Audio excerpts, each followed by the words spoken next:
بسم اللہ الرحمن الرحیم۔ جو کہانی تہجد تک پہنچ جاتی ہے پھر وہ کبھی ادھوری نہیں رہتی ہے۔ چاہت سے نصیب تک کا جو فاصلہ ہے وہ بس ایک دعا ہے۔ تہجد میں بہنے والا ہر آنسو اللہ سے کن کہنے کی سفارش کرتا ہے۔ یہ بھی تو ممکن ہے نا کہ تمہیں جس معجزے کا بے صبری سے انتظار ہے وہ تمہاری ایک آخری دعا کا منتظر ہے۔ ہو سکتا ہے تمہاری پسندیدہ دعا پر کن فرمائے جائے۔ کیا پتہ اللہ تمہارے من پسند شخص کو تمہارے حق میں لکھ کر تمہاری کہانی مکمل کر دے۔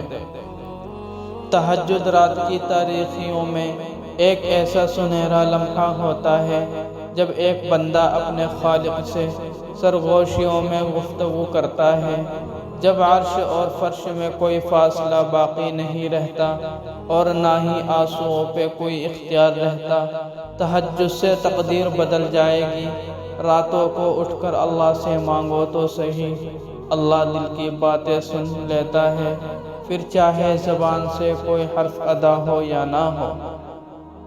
تہجد تو سب سے بڑی دلیل ہے اپنے رب سے عشق کی۔ ایک درد بھری رات اللہ کے روبرو بیٹھ کر گزر جائے تو زندگی کی باقی راتیں جاگ کر گزارنی نہیں پڑتی۔ وقت تہجد تڑپ کر مانگی ہوئی دعائیں اللہ کے کن کے لیے تب تک کھڑی رہتی ہیں جب تک عطاؤں کا دروازہ کھل نہیں جاتا، کیونکہ جو خود بلاوا بھیجے وہ انتظار تو کروا سکتا ہے مگر خالی کبھی نہیں لوٹائے گا۔ اور وہ رب تو آزمائش میں بھی انہی کے ذریعے دے دیتا ہے جو آپ کے قریب ہوتے ہیں نا۔ وہ دیکھتا ہے میرا بندہ ہمت ہار جاتا ہے یا صبر کر جاتا ہے۔